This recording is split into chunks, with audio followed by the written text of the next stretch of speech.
li sama problème insbi man damay sëy ak mala maanaam mbaam waaw maanaam depuis bi ma amee presque ay 15 ans ba léegi dama koy def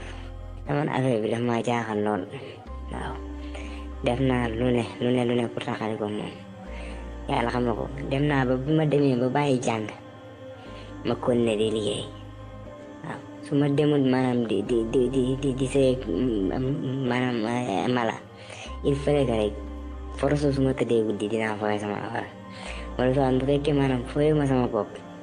guddi gi dama ci mën a nelaw te maanaam su ma forcé ba nelaw force dinaa génn di sëy waaw te loolu noonu daf ma jàpp topp ma ba si nii gàllankoor na ma ci lu bari waaw léegi nag maa ngi koy muñ di ko na baane ndax bëgguma kenn xamal ma dara ndax man dama bokk ci may boo ay ci dañoo néew doole te sama papa yaakaarul ku dul man waaw ma dem jàngi métier dem naa métier mi ba man ko mën a ñaw lool ki ci place mais damay def lu ma yaakaar am ndax lu ma dugg lu sotti waaw dem naa ba mujj métier mu téer moom noonu mënatuma jaam dara ma bàyyi ko te suñu borom dafa ma dimbali def ma nit boo xëy si nii du ma déclassé ko tey damay nangu ab doxal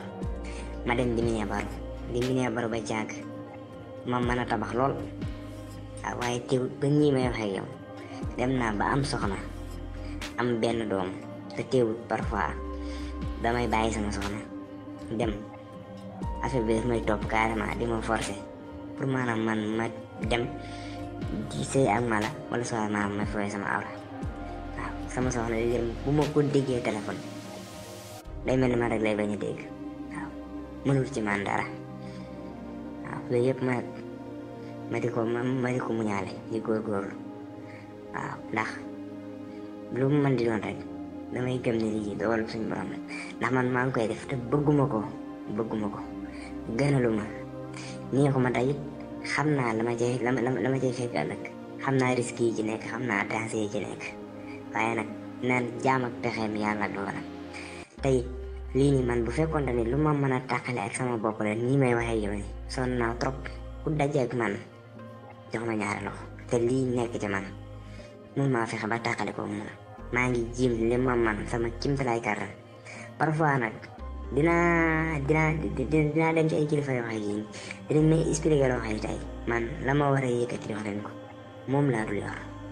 waaw ndax